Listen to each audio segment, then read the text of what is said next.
হাজরুল আসওয়াদ আর মাকামে ইব্রাহিমের পাথর দুটো এত বেশি সাদা ছিল, যেই সাদার আলোয় গোটা পৃথিবী পূর্ব এবং পশ্চিম পর্যন্ত আলোয় আলোকিত হয়ে যেত।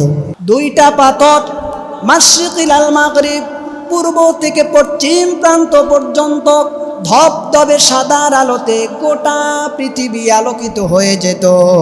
আল্লাহ পাকের হাবিব বলেন, বনি আদমের গুনাহগুলি এই হাজরুল আসওয়াদ চুষে চুষে নিতে নিতে সেটা এত বেশি কালো হয়ে গেছে যে পাথরের নাম হয়ে গেছে হাজরুল আসওয়াদ, মানে কালো পাথর। হাদিসে পাকের ভিতরে এসেছে, আল্লাহর নবী মুহাম্মদ সাল্লাল্লাহু আলাইহি ওয়াসাল্লাম তিনি ইরশাদ করেছেন, وعن عبد الله بن عمرو بن العاص رضي الله تعالى عنه أنه قال قال رسول الله صلى الله عليه وسلم يقول إن الركن والمقام يقوتان من يقوتان الجنة طمس الله نورهما ولو لم يطمس نورهما لا ضاء بينهما المشرق والمغرب।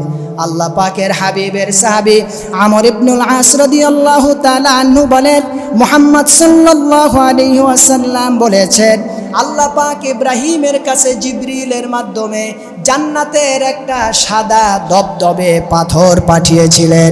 এত সুন্দর পাথর পাঠিয়েছিলেন, অন্য হাদিসের ভিতরে এসেছে, আল্লাহি লা ইয়াবআসান্নাহুল্লাহু ওয়া লিসানু লা ইয়াবআসান্নাহুল্লাহু ইয়াওমাল কিয়ামাহ লাহু আইনানি ইউবসিরা বিহিমা ওয়া লিসানুন ইয়ানতিকু বিহি ইয়াশহাদু আলা মান ইস্তামালাহু বিহাক্কিন। বলেন সুবহানাল্লাহ।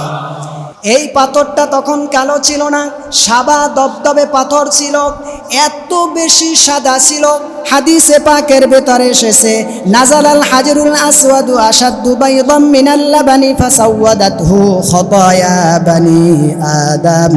আল্লাহ পাকের হাবিব বলেন, এই পাথর হাজরুল আসওয়াদ আর মাকামে ইব্রাহিমের পাথর দুটো এত বেশি সাদা ছিল, যেই সাদার আলোয় গোটা পৃথিবী পূর্ব এবং পশ্চিম পর্যন্ত আলোয় আলোকিত হয়ে যেত।